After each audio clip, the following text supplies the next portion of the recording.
వేదాంతం పరిచయం పరిభాష అహంకారం. అహం కర్త ఇది అహంకార తత్వబోధలో వస్తుంది. ముందు అసలు అహంకారం నిర్వచనం ఏమిటో సరిగా అర్థం చేసుకోవాలి. లౌకికంగా మాట్లాడేటప్పుడు అహంకారాన్ని గర్వం లేదా ఈగో అని వర్ణిస్తాం. నేను చేస్తున్నాను, నా వల్లే ఇదంతా అవుతోంది, నా వల్లే అవుతోంది, నేను తెలివైన వాణ్ణి, ఇలా చెప్పే వాక్యాలు అన్ని అహంకారంతో కూడినవి. కానీ వేదాంత నిర్వచనం వేరు. ఐఆమ్ తర్వాత ఏది కలిపినా అది అహంకారం అవుతుంది అంటుంది వేదాంతం. I am a man, I am a father, I am a శిష్య, ఇలా ఏ పదం కలిపినా అది అహంకారం అవుతుంది అంటుంది వేదాంతం. వీటిని తెలుగులో చూస్తే నేను మనిషిని, నేను తండ్రిని, నేను శిష్యుణ్ణి, ఇలా ఏ పదం కలిపినా నేను అనాత్మ స్థాయికి దిగిపోతున్నాను. నేను మాత్రమే వాడినా, నేను ఉన్నాను అన్న సాక్షి చైతన్యంగా అర్థం చేసుకుంటాను. నేను అంటే అహం.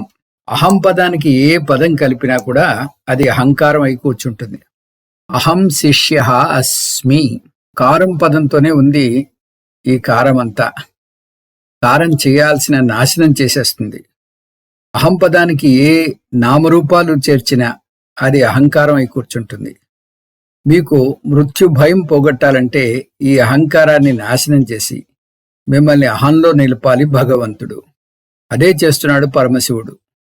ఎప్పుడైతే అహంకారం పోతుందో అప్పుడే నేను భక్తుణ్ణి అనే భావన పోతుంది. నేను భక్తుణ్ణి పోతే మిగిలేది ఏమిటి? నేను అంటే శుద్ధ చిత్, శుద్ధ సత్. ఇంకా జీవ ఈశ్వర భేదం లేదు. ఈ కృపను కురిపించేదెవరు? మృత్యుంజయుడు. అందువల్ల భగవంతుడు తన భక్తుణ్ణి నాశనం చేస్తాడు అంటే అతనిలోని భక్తుణ్ణి అనే పదం నాశనం చేసి శుద్ధ చిత్, శుద్ధ సత్తుగా నిలుపుతాడని అర్థం.